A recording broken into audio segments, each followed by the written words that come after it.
प्रभु, आपको किसने मारा? मैं अपने पिता की मृत्यु का प्रतिकार अवश्य लूंगा। राजकुमार सुदक्षण कुछ ऋषियों की मदद से भगवान शिव की आराधना में लग गया। अग्निकुंड से प्रकट होकर दक्षिणावर्त एक भयानक राक्षस का रूप धारण कर लिया। राक्षस को मारने के लिए भगवान श्री कृष्ण ने अपने सुदर्शन चक्र को प्रेषित किया। तुम ये मणि अपने पास ही रखो, जो होना निश्चित है वो तो होकर रहेगा। राजा सत्यजीत ने स्यमंतक मणि के साथ अपनी सुंदर कन्या सत्यभामा को भगवान श्री कृष्ण को सौंपने हेतु एक भव्य आयोजन किया। ऐसा प्रतीत होता है कि मेरे परम मित्र भगवान कृष्ण ने ये भांप लिया कि मैं चुपचाप उनसे भीख मांगने आया हूँ। तथापि उन्होंने मुझसे कुछ भी नहीं कहा, किंतु उन्होंने मेरी अनुपस्थिति में मेरे घर पर धन की वर्षा सी कर दी है। जो भी भगवान श्री कृष्ण की अपने भक्तों के प्रति ऐसी उदारता के विषय में सुनता है, वो जीवन के सभी भौतिक सुखों के बंधन से मुक्त हो जाता है। भगवान श्री कृष्ण ने अपने विवेक के बल पर कई वरदान प्राप्त अभिमानी असुरों की यह लीला समाप्त कर दी।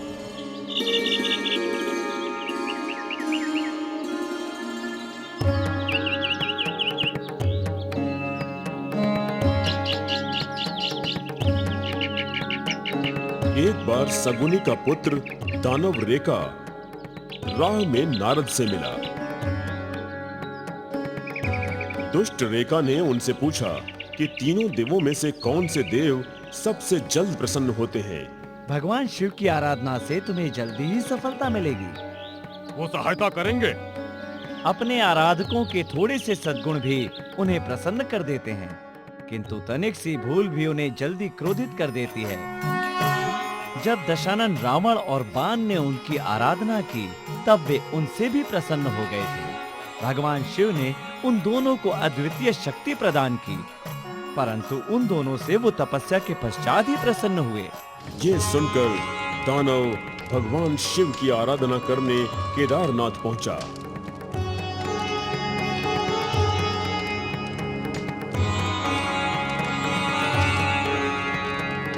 वो अपने ही शरीर का मांस काट काट कर उसकी आहुति पवित्र अग्नि को देने लगा।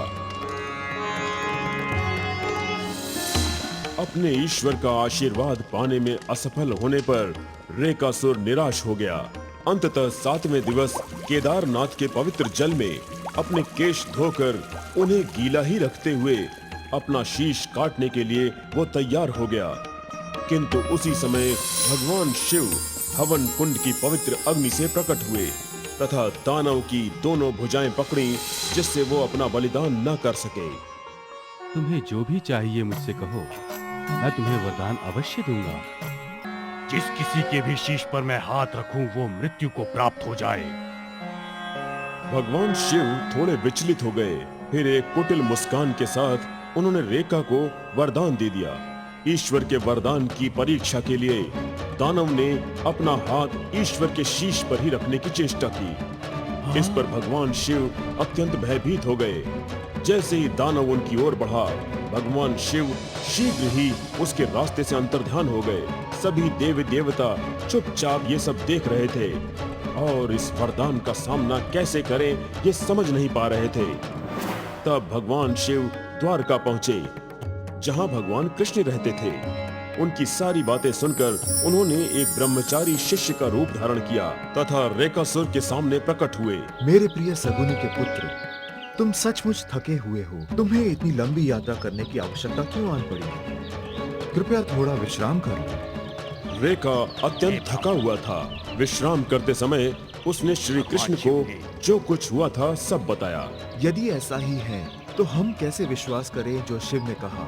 वो तो देवी देवताओं तथा दानवों सभी को वरदान देते रहते हैं। यदि तुम्हें उन पर तनिक भी विश्वास है तो फिर अपना हाथ अपने सिर पर रखो और देखो क्या होता है। इस प्रकार भगवान श्री कृष्ण के मधुर कलात्मक शब्दों से प्रभावित होकर मूर्ख रेकासुर ने ये सोचे बिना कि वो क्या कर रहा है, अपना हाथ अपने शीश पर रख दिया। तुरंत ही उसका शीश टुकड़े टुकड़े हो गया, जैसे उस पर विद्युत गिरी हो, और वो दानव गिरकर मृत्यु को प्राप्त हुआ। आकाश से जय घोष गूंजा, कि जय हो, भगवान कृष्ण की जय हो। ऋषि मुनियों तथा गंधर्वों ने पुष्प की वर्षा की कि पापी रेकासुर का नाश हुआ। अब भगवान शिव का संकट टल चुका था। सामाजिक मर्यादाओं के विपरीत चलने वाले पथभ्रष्ट लोगों का अस्तित्व एक न एक दिन भगवान श्री कृष्ण अवश्य मिटाते हैं। भूमि देवी अर्थात धरती मां का एक पुत्र था जिसका नाम नरक था। यद्यपि नरक एक देवी का पुत्र था, पर उसका स्वभाव दानवों जैसा था। नरक अत्यंत शक्तिशाली था। उसको तीनों लोकों के निवासियों को कष्ट देने में आनंद आता था। अत्यंत कठोर तपस्या के पश्चात ब्रह्मा से मिले वरदान के कारण उसे असीम शक्ति मिल गई थी। नरकासुर ने तीनों लोकों के समस्त राज्यों पर आक्रमण किया और उन्हें रौंद डाला।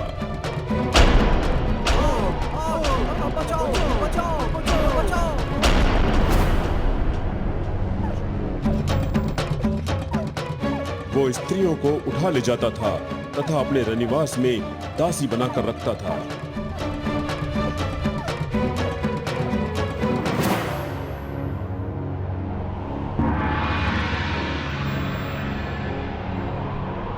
जब उसे ज्ञात हुआ कि देवताओं के राजा इंद्र की सेना में सैकड़ों अलौकिक हाथी हैं, तो उसने उन्हें हथियाने का निश्चय किया तथा स्वर्ग पर धावा बोल दिया।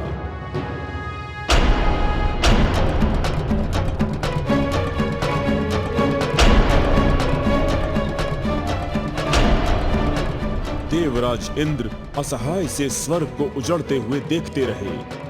नरक ने स्वयं देवताओं को खदेड़ना प्रारंभ किया।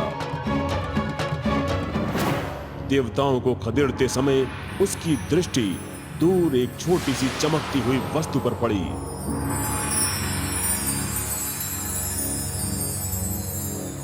जब उसे ज्ञात हुआ कि ये तो देवताओं की माता अदिति के कर्णफूल हैं, तो उसने उन पर आक्रमण किया और उसे छीन लिया।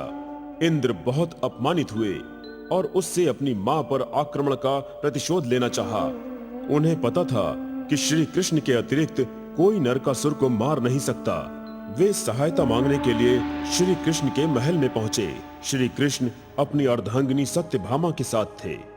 भगवान कृष्ण, मैं आपकी शरण में हूँ। मैं बहुत अपमानित हुआ हूँ। मेरी माता पर आक्रमण हुआ है तथा इंद्रलोक को लूट लिया गया है। मैं बहुत ही असहाय हूँ। उस दानव नरकासुर को मारना ही होगा। पूरा देवलोक अंधकारमय हो गया है। आप ही उसे मार सकते हैं। कृपया हमारे जीवन में प्रकाश लाइए भगवान।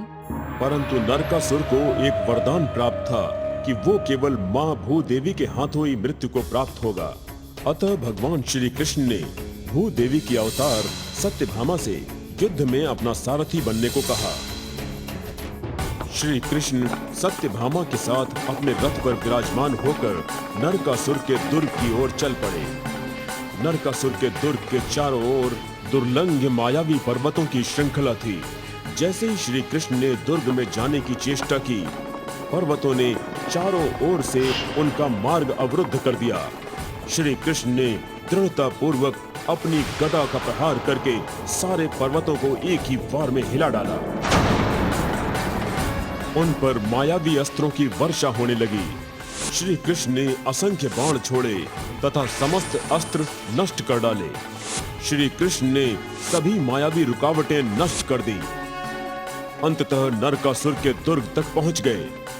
नरक के दुर्ग की रक्षा एक 5 सिरों वाला दानव मुरा करता था।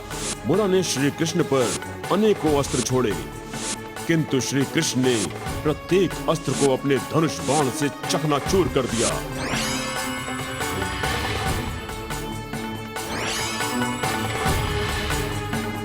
फिर श्री कृष्ण ने अपना सुदर्शन चक्र उठा लिया तथा उसे मुरा की ओर फेंककर उसे शीश विहीन कर दिया।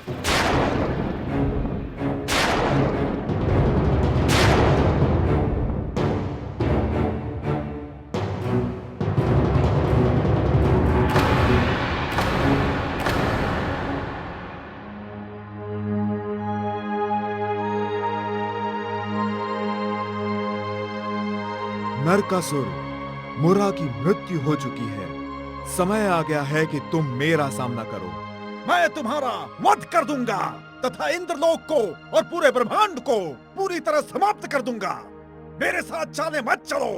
सुनो हृदय विहीन राक्षस, यदि तुम में साहस है तो मुझसे युद्ध करो। बहुत देर तक घमासान युद्ध करने के पश्चात भी श्री कृष्ण नरकासुर को हराने में असफल रहे, क्योंकि उसे उसकी मां का वरदान प्राप्त था।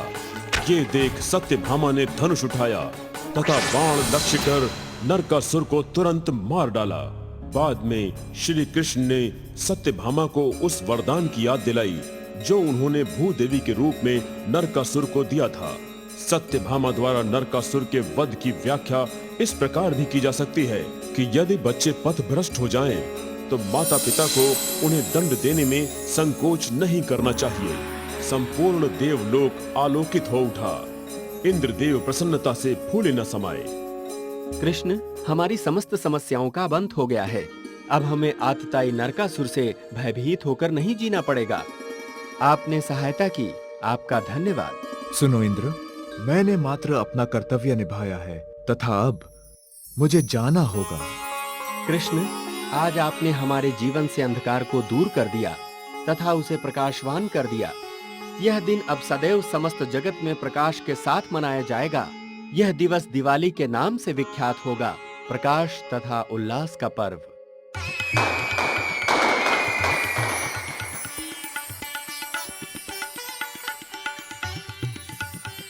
जैसी तुम्हारी इच्छा इंद्र। इस संसार में सभी को ईश्वर का आशीर्वाद प्राप्त हो।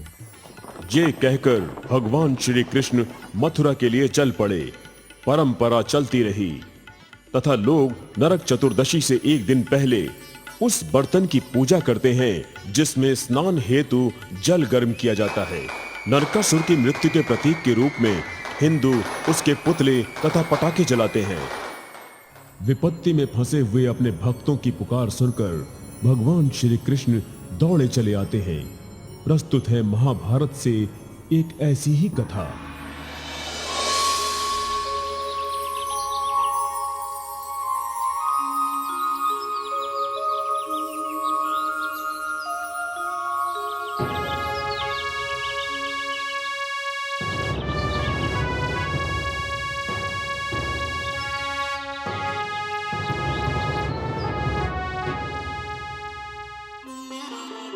पराक्रमी पांडवों की पत्नी द्रौपदी अपनी सुंदरता के साथ साथ अपने साहस के लिए भी जानी जाती थी। उसकी क्षमता अद्वितीय थी।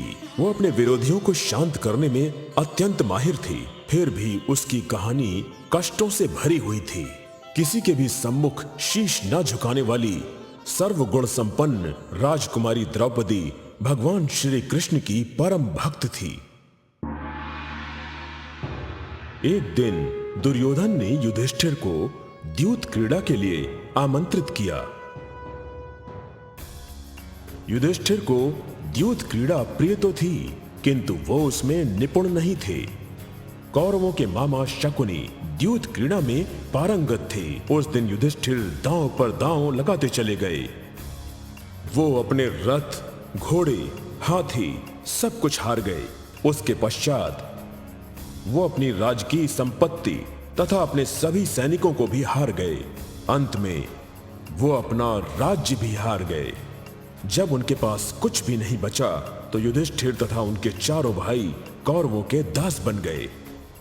युधिष्ठिर, ये तुम्हारा अंतिम दांव है। इसमें जीत गए तो तुमने जो कुछ भी हारा है वो तुम्हें वापस मिल जाएगा। तुम अपनी पत्नी द्रौपदी को दांव पर लगा दो और अपना खोया हुआ राजपाट और सब कुछ वापस ले लो। युधिष्ठिर के सिर पर द्यूत क्रीड़ा का भूत सवार था। उन्होंने परिणाम के विषय में सोचे बिना ही दांव लगा दिया। पासा फेंको, ये मेरा अंतिम दांव होगा। मैं जीत गया तो सब कुछ वापस ले जाऊंगा। दुर्योधन, पासा फेंको। परंतु इस बार भी भाग्य ने युधिष्ठिर का साथ नहीं दिया। इस बार भी हम जीत गए। अब तुम सेवक हो, अपनी पत्नी को यहाँ भेजो। कोई है? द्रौपदी अब मेरी सेविका है। ले आओ उसे। पांडव कुछ नहीं कर पाए तथा लज्जित होकर अपना शीश झुकाए बैठे रहे। युधिष्ठिर जानते थे कि ये सब उन्हीं के कारण हो रहा है। वो पछता रहे थे, किंतु अब बहुत देर हो चुकी थी। द्रौपदी अपने महल में थी। महारानी, युधिष्ठिर आपको खेल में हार गए हैं और दुर्योधन जीत गए हैं। अतः अब से आप महाराज धृतराष्ट्र के महल में दासी होंगी। ये सुनकर द्रौपदी की आंखें भर आईं। भला कोई अपनी पत्नी को दांव पर कैसे लगा सकता है? जब युधिष्ठिर अपने आप को हार चुके थे तो मुझे दांव पर लगाने का अधिकार उन्हें किसने दिया? पता करो, युधिष्ठिर ने पहले अपने आप को दांव पर लगाया था या मुझे? तथा शीघ्र आकर मुझे बताओ। सेवक वापस दरबार में पहुंचा। द्रौपदी का संदेश सुनकर दुर्योधन क्रोधित हो उठा। एक दासी को इस तरह प्रश्न पूछने का अधिकार नहीं है। दुशासन, उसे यहाँ ले आओ, उसके बालों को पकड़कर घसीट लाओ।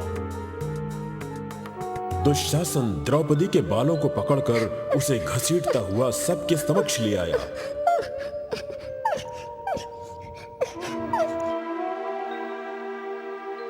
द्रौपदी, पांडव जुए में सब कुछ हार गए हैं, यहाँ तक कि वो तुम्हें भी हार गए हैं। अब तुम मेरी दासी हो। दरबार खचाखच भरा हुआ था। महापराक्रमी योद्धा धृतराष्ट्र, पितामह भीष्म, गुरु द्रोण, कृपाचार्य तथा विदुर भी वहां उपस्थित थे। द्रौपदी ने उन सब से मदद के लिए विनती की, परंतु किसी ने कुछ भी नहीं कहा। दरबार में सन्नाटा था। सभी निश्शब्द बैठे थे। लज्जा तथा ग्लानि से पांडवों के शीश झुके हुए थे। ये स्थान न्याय का नहीं है, और जहाँ न्याय नहीं होता तथा स्त्री के लिए सम्मान नहीं होता, भला वो साम्राज्य किस काम का? तुम अपना मुख बंद रखो दासी। मैं दुशासन की भुजाएं तोड़ दूंगा। गुरुवंश के सम्मान को आहत मत करो पुत्र। दुशासन, एक दासी होकर इसने रानी के वस्त्र पहने हैं, उतारो इसकी साड़ी। दुशासन द्रौपदी की साड़ी उतारने लगा। द्रौपदी का रुदन सुनने वाला वहां कोई नहीं था। द्रौपदी ने पुनः सभी बड़ों से मदद की गुहार लगाई। इस अपमान से तो अच्छा है कि मैं अपने प्राणों की आहुति दे दूं। कोई मुझे बचाओ। मेरे पिताश्री ने आपके भरोसे ही मुझे यहाँ भेजा था। यहाँ मेरा अपमान हो रहा है तथा आप सब बैठकर देख रहे हैं। आपको लज्जा नहीं आती? परंतु उसकी बात का कोई प्रभाव नहीं पड़ा। महाराज द्रुपद की पुत्री द्रौपदी उन पराक्रमी पांडवों की पत्नी थी जिन्होंने राजसूय यज्ञ करके सभी राजाओं को परास्त किया था। परंतु जब उस भरे दरबार में उसका चीर हरण हो रहा था तो उसकी लाज बचाने वाला वहां कोई नहीं था।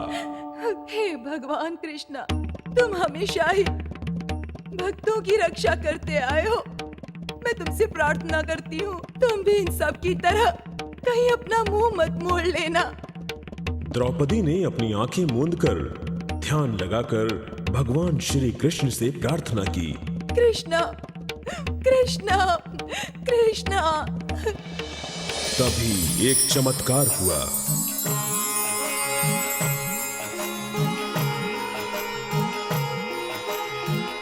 द्रौपदी की साड़ी बढ़ती चली गई। दुशासन साड़ी खींचता जा रहा था, किंतु साड़ी का अंत ही नहीं हो रहा था। वहां धरती पर साड़ी का अंबार लग गया था। दुशासन साड़ी खींचते खींचते थक गया। तुम्हारी साड़ी बढ़ती जा रही है तो क्या हुआ? अब तुम मेरे महल की दासी हो। दुर्योधन, यदि तुम मुझे अपनी जांग पर बिठाओगे, तुम्हारी जांग तोड़ दी जाएगी। और आज मैं शपथ लेती हूँ कि जब तक तुम्हारा अंत नहीं हो जाता, मैं चोटी नहीं बांधूंगी। ये सुनकर सारा दरबार कांप उठा। धरती हिलने लगी। आकाश में धूमकेतु मंडराने लगे। पशु पक्षी भी विचलित हो उठे। भीम, जिसमें सैकड़ों हाथियों का बल था, अब तक अपने बड़े भाई के कारण शांत बैठा था, वो भी अब क्रोध से ज्वालामुखी की भांति फूट पड़ा। मैं शपथ लेता हूँ कि दुर्योधन की जांग तोड़ दूंगा, तथा इतना ही नहीं, दुशासन की छाती फाड़कर उसका रक्त पी जाऊंगा। महाराज धृतराष्ट्र, अपने पुत्र की बातें सुनने के पश्चात भी आप इस तरह चुप क्यों बैठे हैं? आपने द्रौपदी का शाप सुन लिया, इसका अर्थ है जल्दी आपका साम्राज्य डूब जाएगा। तुम्हारे साथ जो भी हुआ वो अच्छा नहीं हुआ। तुम एक कुलीन तथा पवित्र नारी हो। मेरे पुत्र ने जो कुछ भी किया उसके लिए मैं लज्जित हूँ। तुम इसी समय मुझसे एक वर मांग सकती हो। आप मुझे तथा मेरे पतियों को यहाँ से चले जाने की आज्ञा दें। तुम सब इसी समय प्रस्थान कर सकते हो। ईश्वर तुम्हारी रक्षा करे। द्रौपदी तथा पांचों पांडव लज्जित तथा दुखी होकर वहां से प्रस्थान कर गए।